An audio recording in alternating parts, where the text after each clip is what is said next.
365 days of horsemanship, day 232. Yesterday was actually a really good day. A really, really good day. I had about an hour with the horses in the end in the light, and actually it was so nice. I really felt like I made achievable goals, and then I went out there and I felt like I achieved them. And I felt really good about it. I felt like it was really sustainable. I felt like it didn't feel like I was rushing when I was there. I had good focus. All in all, it was a really good session. So I came initially, I was in a sort of bit of a rush. I was like on a time scale where like I had like an hour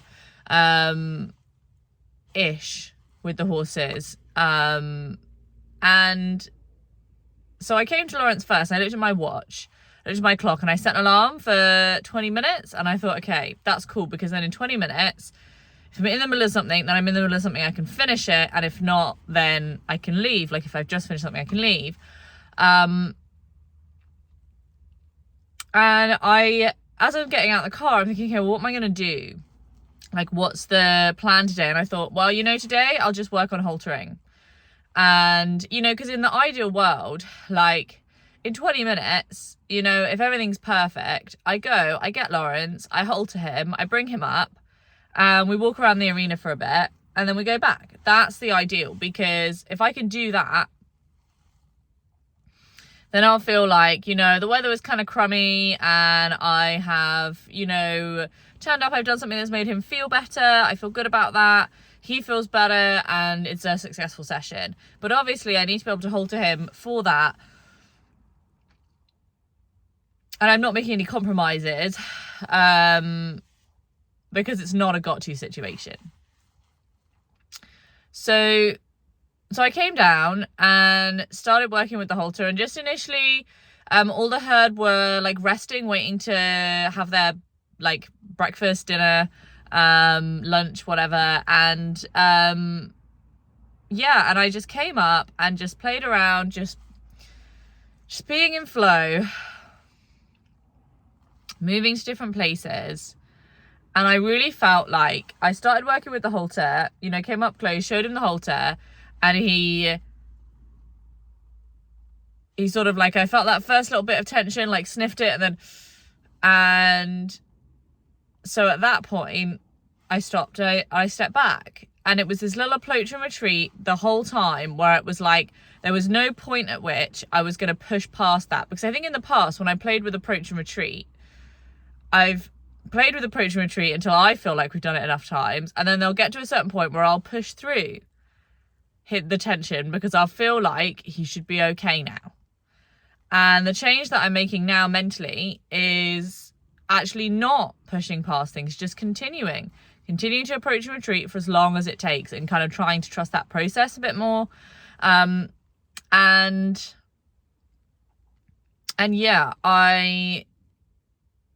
So I did that basically for 20 minutes, and it just felt like a really positive session. Like, he definitely had a lot of lick and chewing, a lot of times where he noticed the edge of his comfort zone. And I think I've heard Elsa talk about this before, where she talks about how, if you want to build trust in a horse about an activity that is scary for them, actually they need to know that you understand that it's scary, and that you're not going to push them to do something they don't want to do.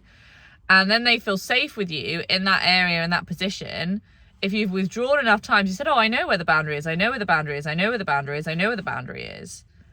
And you do that enough times, and the boundary widens, and it becomes, or the boundary shrinks, and it becomes less and less and less things that you can't do in that space. Because, ultimately, if I can put my hand over his neck and that tension comes up, well, then I stop there, and we wait, and we think about it, and he thinks about me having my hand there, and is that okay for him, and how does he feel about that?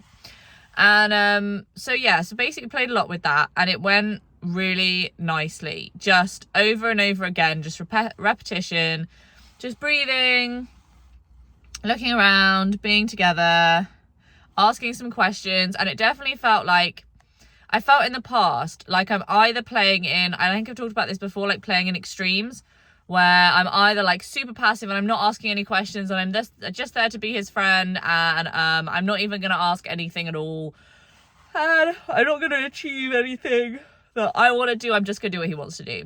Or it's going to be the total opposite, and I'm going to make him do something that I want to do.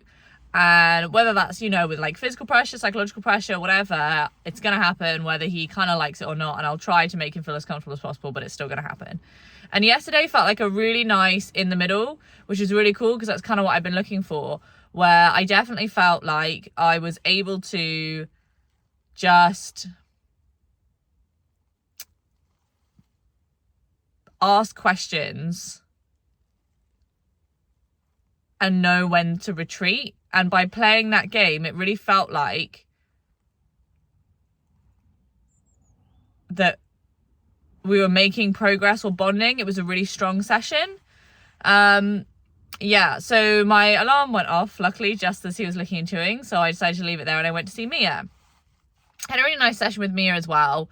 With Mia, it is more difficult. I don't know. I still feel like I'm kind of making her do a lot of stuff. I managed to hold to her and we played around a bit, and actually the playing was good. The dominant stuff was super good.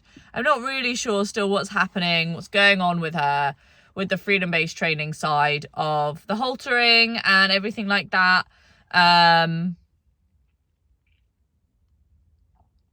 Yeah, I don't know. Like, I still feel like, I mean, I guess it's just a lot in tolerance, I guess she's just in the state of tolerance.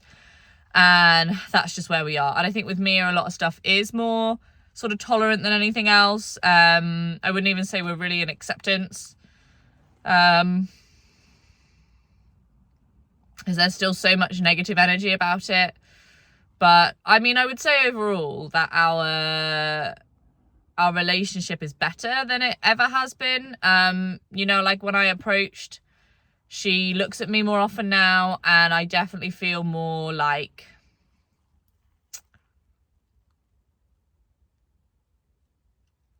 just welcome in her presence. I feel more welcome, more accepted. I feel like there's this baseline now, which I don't feel like I ever had before. I feel like we've laid a foundation of sorts where I now feel like we have a relationship. I know how that relationship feels. There are certain aspects of it, very, you know, not very many aspects, and they're relatively, you know, pretty easygoing stuff. But I now have a few things that I know that she enjoys. I know that she enjoys when I turn up and I stand next to her and she's eating her hay. You know, I know that some days when she's feeling playful, she likes it. When I turn up and we play a little bit, like mouthy games, and she enjoys that. And so there's just a few things like that. And when I come into the field now, every single time without fail, she will look up and acknowledge me, and I can approach her, and as I approach her, be acknowledged, which is something that never happened before. And like when Larissa catches her, like she whistles and she comes, and that's amazing. And I don't have that, but also I haven't played dominantly as successfully as Larissa has. And I think I feel the same sense of like accomplishment, I guess, from the results that I've had with Mia now at this point where I have this relationship with her, because I feel like I've earned it just literally through existing, which is really nice for me. So I feel good. It was good. It was a really good session. Yeah, I managed to hold to her, and yeah, just like kind of walked around, like played a little bit with like backing up and turning the shoulder, and it was all just very light. Like something that I've really taken on recently is, rather than like asking with a lot of pressure, just almost more like touch, like ask the question, give them a minute to think about the answer, ask again, give them a minute to think about the answer, rather than this like always increasing pressure all the time where they don't even have time to think about if they want to do it or not. And I found that with both the horses, that's actually working way better. yeah, so it was good. It was a good session. I honestly felt on top of the world after I'd finished the session. Yeah, it felt really, really good. So yeah.